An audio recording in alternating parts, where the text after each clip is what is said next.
মোটামুটি তোমরা সকলেই তো জানো 1 সেপ্টেম্বর আমাদের নতুন বিআর র্যাঙ্ক সিজন 47 শুরু হয়। আর হয়তোবা গাইস তোমরা এটাও জানো প্রত্যেকটা সিজনের শুরুতে গাইনা লাকাকু র্যাঙ্ক পুশারদের বাজ দেওয়ার জন্য নতুন নতুন কিছু সিস্টেম আবিষ্কার করে। এখন মেবি অনেকেই আমার কথা শুনে আইডিয়া করে ফেলছো মেবি আমি ব্ল্যাক লিস্ট নিয়ে কথা বলবো, বাট ভাই না না না, ব্ল্যাক লিস্ট না হয় সিজন শুরুর 2-3 দিন পরে থেকে হয়, বাট এখন গাইনা লাকাকু সিজনের শুরুতে নতুন একটা বাসের ব্যবস্থা করে দিয়েছে। শুরুতেই বাসটা এখানে দেখে নাও 6300 স্কোরে কিন্তু গ্র্যান্ড মাস্টার হয়, বাট আমার স্কোর বর্তমানে আছে 6594। এখন পর্যন্ত না গ্র্যান্ড মাস্টার শো করতেছে না লিডার বোর্ডে শো করতেছে। এখন যদি আমাদের কেডি রেটের দিকে তাকাও তাহলে কিন্তু আমাদের কেডি রেট মোটামুটি 30 এর কাছাকাছি ছিল, 40 এর মতো। হিস্টোরি গুলো দেখো মোটামুটি সবগুলো ম্যাচে আমরা টপ 2 করে ব্যাক দিচ্ছি। আর আমাদের স্কোর কিন্তু 6594।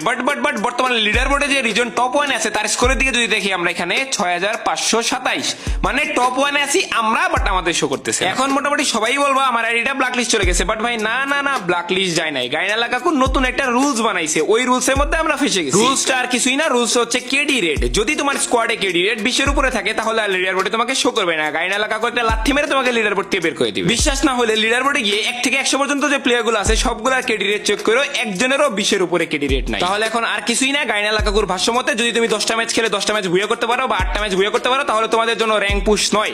র্যাঙ্ক পুশ এখন শুধুমাত্র তাদের জন্য যারা ড্রাম ফাটে র্যাঙ্ক পুশ করবে তাদের জন্য। আমরা যাই ঘুমাইতে, আস্তে আস্তে আমরা মাইনাস খাচ্ছি, মাইনাস খাইতে খাইতে লিডার বোর্ডে শো হবো, বাট কয় নাম্বারে শো হবো জানি না। আপাতত ঘুমায় যাই, র্যাঙ্ক পুশ আর কয়েকদিন দিয়ে তারপর তো আমরা টুর্নামেন্টে প্রস্তুতি নিবই।